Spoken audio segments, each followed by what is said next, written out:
Hello guys, my name is Angad और आप देख रहे हैं वेबसाइट कीड़ा। CSS3 ट्यूटोरियल में आपका स्वागत है। HTML5 के बेरंग ज़िंदगी में CSS3 से रंग भरा जाता है। वो रंग भरने के लिए आपको कुछ सेलेक्टर्स हैं जिसके ज़रिए आप रंग भर सकते हैं। तो चलिए देखते हैं वो कौन से सेलेक्टर्स हैं। फर्स्ट टाइप है, पहला तरीका है सिंपल सेलेक्टर्स, जिस पे हम लोग एलिमेंट्स के नाम, आईडी और क्लास से सेलेक्ट करके अपना जो भी प्रॉपर्टी, जो भी क्लास, जो भी प्रॉपर्टी या जो भी हम लोग को डिज़ाइन स्टाइल वगैरह अप्लाई करना है टैग्स पे अप्लाई कर सकते हैं। दूसरा तरीका है कॉम्बिनेटर इस्तेमाल कर कॉम्बिनेटर यूज़ करके। इसमें क्या होता है कि हम लोग एलिमेंट्स के बीच का जो रिलेशन होता है वो चाइल्ड है, सिबलिंग है या एडजेसेंट सेलेक्टर है, एडजेसेंट सिबलिंग है, क्या जनरल सिबलिंग है, वो सारी चीज़ें हैं। किसी भी एलिमेंट्स के बीच का जो रिलेशन बताता हो उसको कॉम्बिनेटर सेलेक्टर्स कहते हैं। फिर उसके बाद आता है सूडो क्लास सेलेक्टर, जिसमें हम लोग किसी भी एलिमेंट का स्टेट, जो भी स्टेट होगा उसके अकॉर्डिंग CSS की प्रॉपर्टीज हम लोग असाइन करते हैं।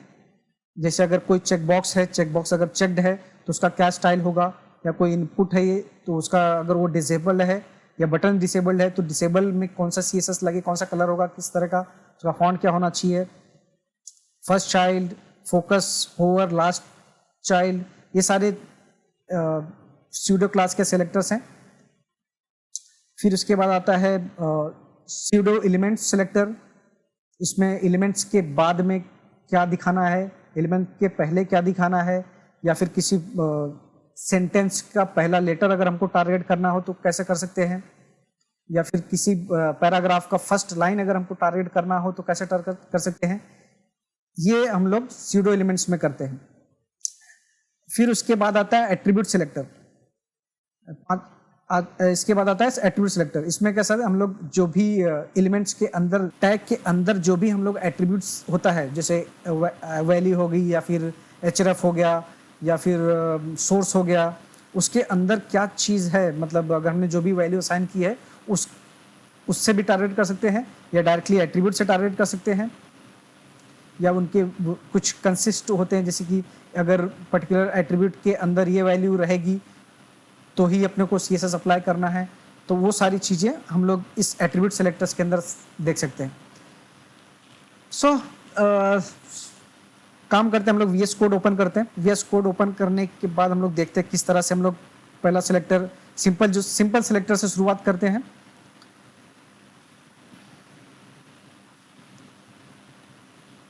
ये है अपना इंडेक्स पेज। इसमें मैंने एक नैव टैग बना रखा है जिसके अंदर 5 एंकर टैग है: home, about us, service, contact, portfolio. इसको हम लोग अपने पेज पे देखेंगे तो ठीक है, जैसे कि ऐसा दिख रहा है अपना ये अपना पेज, इंडेक्स पेज इस तरह दिख रहा है। इस पे हम लोग अपना सिंपल सेलेक्टर है उससे हम लोग इसे टारगेट करेंगे, अपना स्टाइल अप्लाई करेंगे। ठीक है, पहला ऑप्शन है नाम से टारगेट करना। नाम से टारगेट करना मतलब जो भी टैग का नाम है उससे। अभी ये कौन सा टैग है? नैव टैग है, इसका नाम क्या है? नैव है। इसमें कुछ दिक्कत होने वाली बात नहीं है। तो नैव टारगेट करेंगे तो नैव लिखना पड़ेगा अपने को।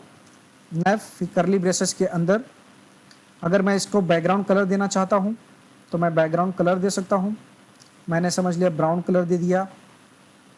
फिर यहाँ पे पैडिंग लगा देता हूँ थोड़ा स्टाइलिंग के लिए, थोड़ा स्पेस वगैरह आ जाएगा। ठीक है, ये देखिए अपना कलर आ गया, बैकग्राउंड कलर यहाँ पे। फिर क्या कर सकते हैं हम लोग, फिर इसके बाद अपने पास में आता है आईडी। तो हम लोग इसको आईडी लगा देते हैं। आईडी और क्लास में डिफरेंस क्या होता है कि आईडी पूरे पेज में यूनिक होता है, और वो आप एक आईडी दूसरे टैग पे वही आईडी आप नहीं लिख सकते हो। अगर मैं इसको लिख देता हूँ नैव आईडी, ये नाम अपने हिसाब से आप कुछ भी लिख सकते हो, ठीक है। तो मैंने नव आईडी करके रखा है। अब इसको हम लोग टारगेट करेंगे नव आईडी से। तो नव आईडी से टारगेट करने के लिए आपको हैश यूज़ करना पड़ता है, हैश, फिर उसके बाद आईडी नाम, फिर करली ब्रेसेस के अंदर आपकी प्रॉपर्टी, ठीक है। से देखिए वापस हमने टारगेट कर लिया, वही अपना स्टाइल दिख रहा है, देखिए यहाँ पे अपना स्टाइल दिख रहा है, यहाँ पे ब्राउन है, पैडिंग 10 px है, ठीक है। और इसके बाद आता है अपना क्लास सिलेक्टर।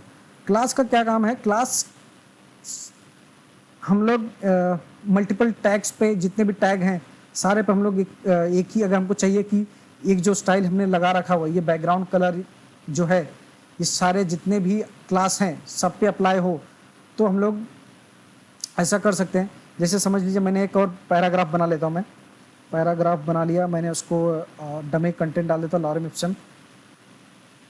फिर ठीक है, इसको भी मैं एक पहले काम करता हूँ, इसको आईडी रख देता हूँ, इसमें क्लास दे देता हूँ नैव क्लास, ठीक है।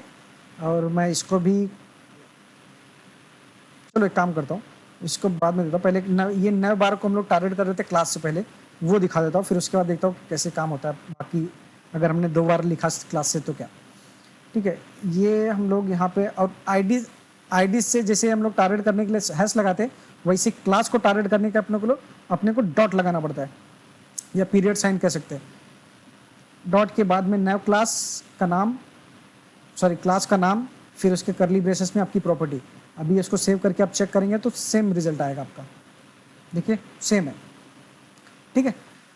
तो अभी अगर मैं चाहता हूँ कि मेरे पास देखो यहाँ पे पैराग्राफ है, ये पैराग्राफ है, ये अपना नैव बार है, दोनों के एक ही कलर अगर लगे, एक ही कलर आप बैकग्राउंड कलर चाहते हो, तो क्या करोगे, यही क्लास आप यहाँ पे डाल दो,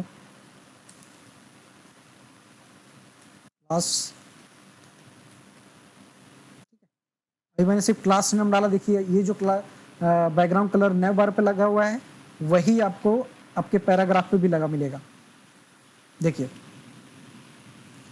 तो क्लास का फायदा यही होता है कि अगर आप ये सेम स्टाइल अगर आप चाहते हो कि मल्टीपल टैग पे दिखाना, तो आप क्लास से दिखा सकते हो, या फिर सेम क्लास आप मल्टीपल टैग्स पे अप्लाई कर सकते हो, ठीक है। इसके बाद में एक और ये जो पैराग्राफ है आप कितना भी हो सकता है, समझ लीजिए यहाँ पे पैराग्राफ था, अभी मैं यहाँ पे यूएल टैग ले लेता हूँ, चलो एक यूएल टैग ले लिया मैंने, सॉरी यूएल टैग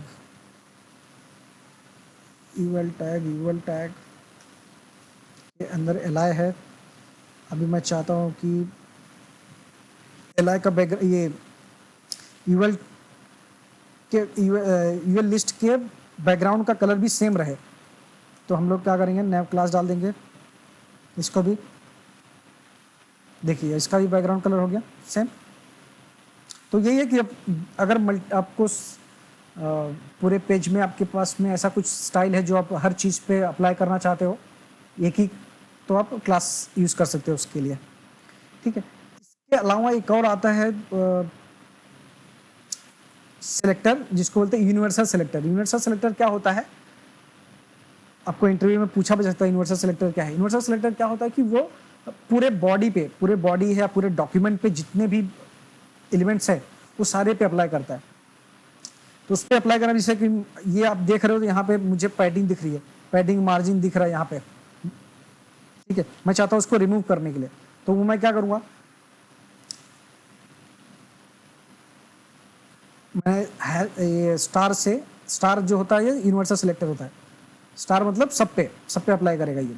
मैं पैडिंग 0 कर देता हूँ इसको, फिर उसके बाद मार्जिन भी 0 कर देता हूँ, ठीक है। अब देखोगे इसका मार्जिन हट गया रहेगा, देखिए अपना फुल विड्थ दिख रहा है।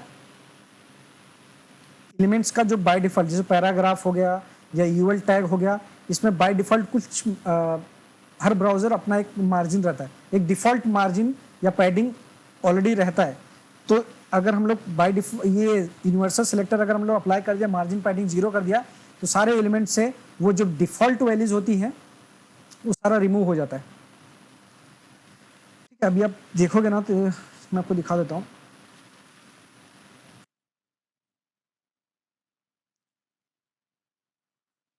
यहाँ से मार्जिन आपका बाय डिफ़ॉल्ट निकल गया, मार्जिन आपका 0 हो गया। बाय डिफ़ॉल्ट आप देखोगे तो पैराग्राफ में यूज़र एजेंट स्टाइल दिख रहा है, ये डिफ़ॉल्ट होता है। इसमें आपको देखो मार्जिन ब्लॉक 1 EM दिख रहा है, ठीक है। तो ये रिमूव हो गया, अपना ये मार्जिन अप्लाई हो रहा है। ठीक है, सो इस वीडियो में इतना ही है। फिर इसके बाद हम लोग देखेंगे कॉम्बिनेटर में किस तरह से हम लोग पेरेंट चाइल्ड का रिलेशनशिप या फिर सिबलिंग का रिलेशनशिप वो सब देख के किस तरह से हम लोग टारगेट कर सकते हैं। हमारे चैनल को सब्सक्राइब करना ना भूलिए, क्योंकि इसके बाद में हम लोग काफ़ी सारे टॉपिक पे वीडियोस बनाने वाले हैं और भी। सो आपकी अप टू डेट रहें हमारे चैनल से, हमारे आने वाले वीडियोस से। इसके लिए आप सब्सक्राइब कर लीजिए। थैंक यू सो मच, मिलते हैं नेक्स्ट वीडियो में।